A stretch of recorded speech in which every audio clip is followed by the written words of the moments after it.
ఎత్ర నార్యస్తు పూజ్యంతే రమంతే తత్ర దేవత. ఎక్కడైతే స్త్రీలు పూజింపబడతారో అక్కడ దేవతలు కొలువుంటారు. ఈ ఆర్యోక్తి మన సంస్కృతిలో అంతర్లీనంగా కొనసాగుతోంది. ఈ ఆర్యోక్తికి సజీవ సాక్ష్యమే మేడారం జాతర. స్త్రీని దేవతగా పూజించే వేడుకే మేడారం జాతర. గిరిజన స్త్రీలను వనదేవతలుగా పూజించే మహావేడుకే మేడారం జాతర. ప్రపంచంలోనే అతిపెద్ద గిరిజన జాతరగా ప్రసిద్ధికెక్కిందే మేడారం జాతర. తెలంగాణ కుంభమేళాగా వాసికెక్కింది మేడారం జాతర.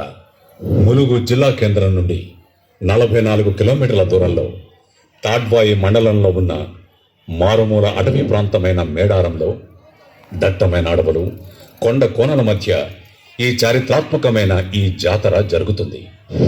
కేవలం తెలంగాణలోనే కాకుండా భారతదేశంలో వనదేవతలుగా పూజలు అందుకుంటున్నారు సమ్మక్క సారలమ్మలు. మేడారం జాతర గిరిజన సాంప్రదాయ రీతుల్లో జరుగుతుంది.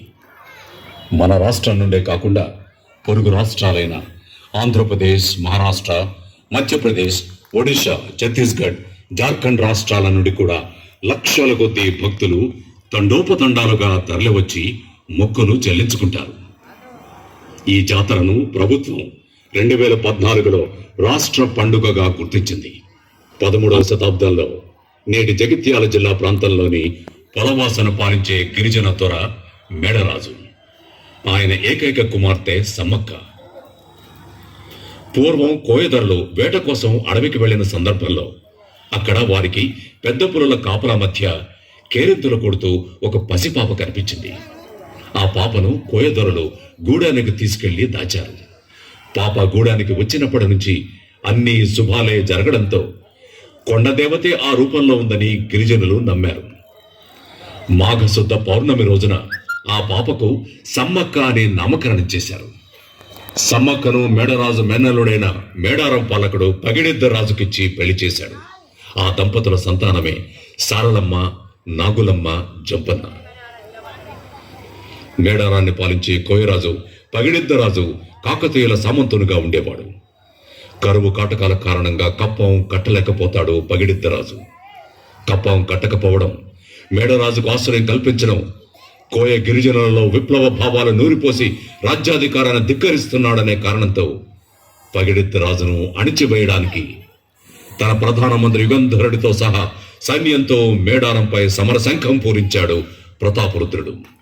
ఆయన శక్తివంతమైన కాకతీయుల సైన్యాన్ని ఎదుర్కోలేక వారంతా యుద్ధ భూమిలో నేలకొరిగారు.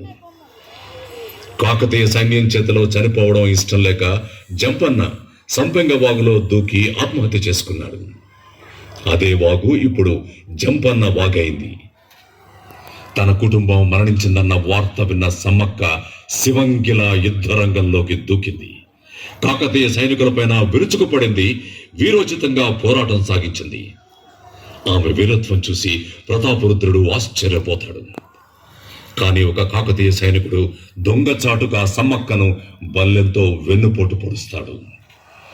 ఆ గాయంతోనే మేడారం గ్రామానికి ఈశాన్యంలో ఉన్న చిలకల గుట్టకు వెళ్లి ఆమె అదృశ్యమైపోయిందని చెబుతారు. ఆ తర్వాత చెట్టు కింద ఒక పుట్ట దగ్గర కుంకుమ భరిణ కనిపించిందట. ఆ తర్వాత తప్పు తెలుసుకున్న ప్రతాపరుద్రుడు సమ్మక్క భక్తుడిగా మారిపోతాడు. 2 ఏళ్లకొకసారి జాతర నిర్వహించాలని ఆదేశాలు జారీ చేశాడు. సమ్మక్క సారలమ్మ జాతర అలా మొదలైన